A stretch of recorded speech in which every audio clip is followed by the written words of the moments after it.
Oh yeah, EUR Web on the scene. You know it's your boy Jimmy V, and we are celebrating the Johnny Guitar Watts. And I mean, his music is still being sampled today because he was that good. But trust me, I'm gonna find out why he was that good. Make sure you stay tuned. It's your boy Jimmy V, EUR Web. Ha!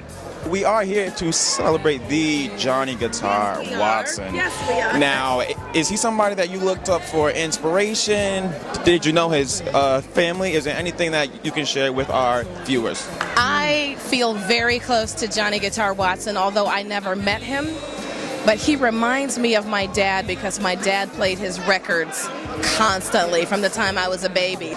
I think the biggest legacy was that, you know, he reinvented himself every decade. So he started out in the 50s making blues records, and he was one of the definitive blues artists at that time and guitar players.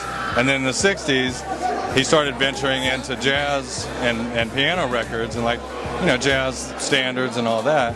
And then in the 70s, he became one of the, you know, the most, you know, the biggest funk artist in the 70s. And then in the 80s, he reinvented himself. And I mean, not a lot of people have done that. I met Johnny. I was kind of young. I was younger than Johnny, and I used to come down to write songs. I lived up in Oakland, write songs with him. And so we'd go out to dinner sometime. Yeah. And I remember I'd gone out to dinner with him a few times with other people. And so one day he kind of pulled me to the side. He said, "Hey, I noticed that you don't never get the check." He said, "Sometimes, you know, you got to pick up the check." He said, "Because that gives you power."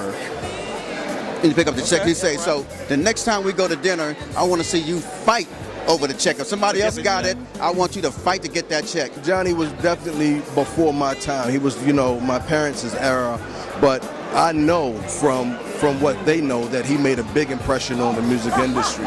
You know, and a lot of artists have grown from him and used his music and things of that nature to create their own sound. Jay-Z, So, you know, Kanye West, you know, so yeah. On and on and on. So he's definitely one to come out and represent for, you know what I mean? And his family's here and things of that nature, so it's an honor. A lot of people really know he was a Raider fan.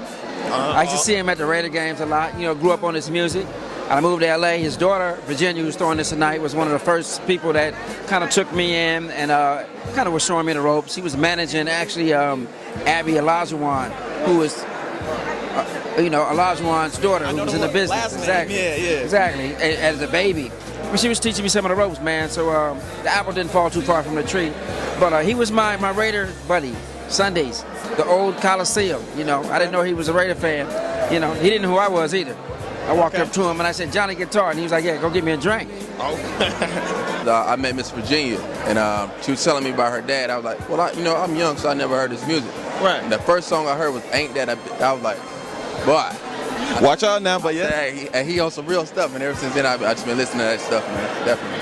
Well, you know, they call him the most influential rock and roll music legend that there is. So I'm going to go with that. And how wonderful it is to celebrate him and his daughter, Virginia Watson, who I've known forever, a good friend. I'm just happy to be here to be a part of this wonderful celebration.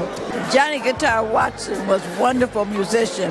I didn't get a chance to meet him. If he played my club, it was while I was at work, so I didn't get a chance to see him. Of course, I know his daughter and love his daughter, Virginia. So she's a good friend, and he's like Marvin Gaye. I liken him to him because sometimes an artist comes along, they have a sound and a style that's unique to them. There'll never be another Johnny Guitar Watson.